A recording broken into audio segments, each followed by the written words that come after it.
there, here is Christina from Changing Parenting, and this video is about why children and dogs are different and why you shouldn't parent your child as if they were a dog.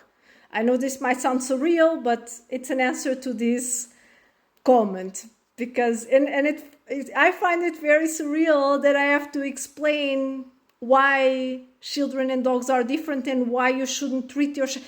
I believe that if you love your child, why did you become a parent, right? I think sometimes people forget the why. Why did they become a parent? What type of relationship they have with they want to have with their children, right?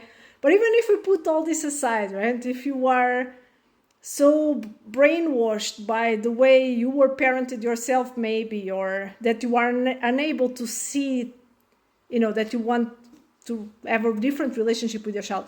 I'm going to focus on the science because that's what I like to do in my videos. So what science says about why you shouldn't raise children as a dog, so with conditioning. So, give stimulus response.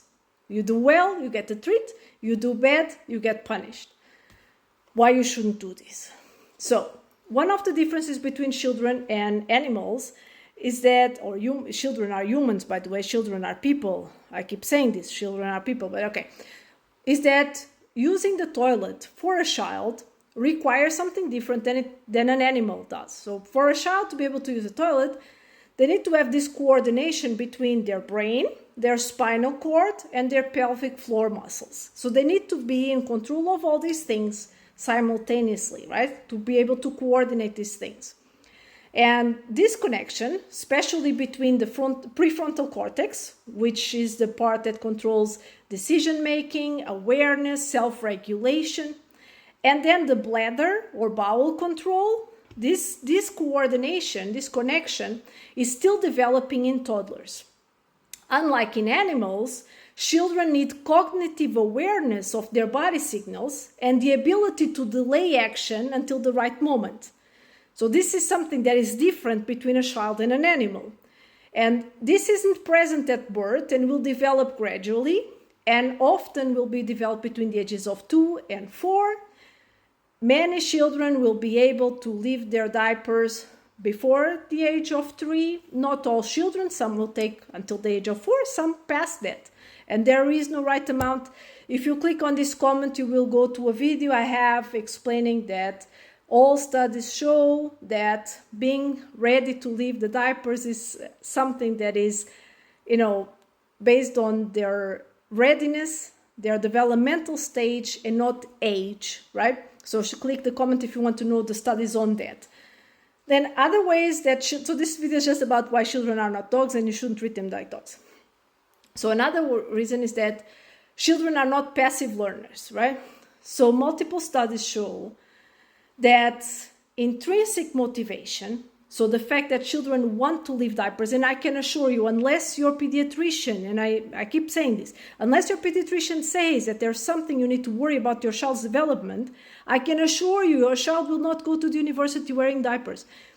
They will leave it when they are ready and they will want to do it. You don't need to do or say, or you don't need to do anything. It's not about you, it's about their body function, it's body readiness, right? So, and it's so much more powerful and it works so much better when it comes from intrinsic motivation. They want to do it, right? This leads to much more lasting behavioral change. And this is not just with toy training, is with everything. And that's one of the things I'm constantly talking about when it comes to positive parenting, is that the intrinsic motivation is so much more powerful than external pressure, external rewards, external validation. Them wanting to leave the diapers, them wanting to say, Mommy, I don't want diapers anymore. I want to go to the toilet like you and Mommy and Dad and like my big sister and like all the other kids in the kindergarten. That is so much more powerful than you saying, if you go to the potty, I will give you a sticker. So much more powerful. And this is not me saying, countless studies say this, right? Toilet independence happens best when the child is ready, physically, emotionally, and cognitively. Not when adults impose control over their bodily functions. You are not in control of your child's body. What a crazy concept. And again, I hope this is clear why children and dogs are different, right? So we have all these other things as a humans. We have a lot more in terms of development than a dog, right? It's a much more complex being. I hope that's clear. Research also shows that pushing children before they're ready can lead to power struggles, resistance, constipation, regression, increased toileting problems later. And if you want to know more about these studies, then again, click the comments and you will go into that video. I don't want to go over all that again. And again, another key difference from animal training. So again, animal training puppies, like this comment is saying, relies on conditioning. So stimulus response. You do well, you get a treat, you do bad, you get punished. So you are using external rewards and punishments. And children can learn from these things, but as I explained, internal motivation is much more powerful. And on top of that, as I explained also, human development is not just, it's so much more complex than an animal, than a dog development, right? It involves complex cognition, language development, self-awareness, emotional processing. When you are just applying behaviorism to your child, like in dog training, you are overlooking all the emotional and developmental readiness and what the skills they need to develop. Okay, let me try and explain this in a way that is, I could imagine if I was treating you like that, right? So I would say, okay, if you, actually there's a Sheldon episode that is about this, like from the Big Bang Theory, but I digress. So I could do that, right? Like imagine every time you talk well with me, I give you a chocolate. Every time, or let's say with kids, right? Every time the kids cleans up their room, I give them a sticker. Every time their kids leave their rooms a mess, I lock them in the bedroom. They are grounded.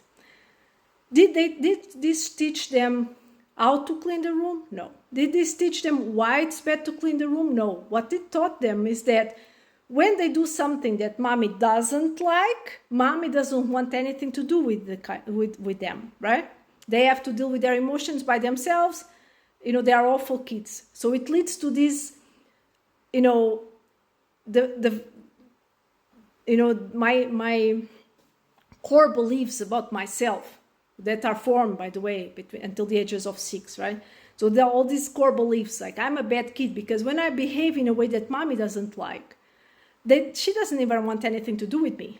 I must be really an awful kid, right? These things stay with you throughout your life. People pleasing. You're always very concerned about what you are doing is affecting the person. You are in the supermarket. The woman at the register was, a little bit, snapped at you. And you immediately are like, did I say something? Was it something I did? As if you were responsible for their emotional state, right? And this is not, we need to help. Parenting is about helping your child grow emotionally. It's about, teaching them skills to deal with things. It's about teaching them how to clean up their room. And it's about teaching them why they need to clean up their room and showing them, look, isn't it much more pleasant now that we have the floor clear and we can actually play than when everything is a mess. And on top of that, when you are relying on rewards and punishments as the only way you're parenting your child, what happens is that if you are not there, your child has, and if you will not find out, there is absolutely no incentive for your child to do what you want them to do, because they will not find out anyway, right? So they get really good at doing things behind your back, and when they are in trouble, they will not come to you, because for them, you finding out, it's much worse than the trouble they are in. And this, by the way, is not something that happens with a dog. I hope this is clear. Any questions, let me know.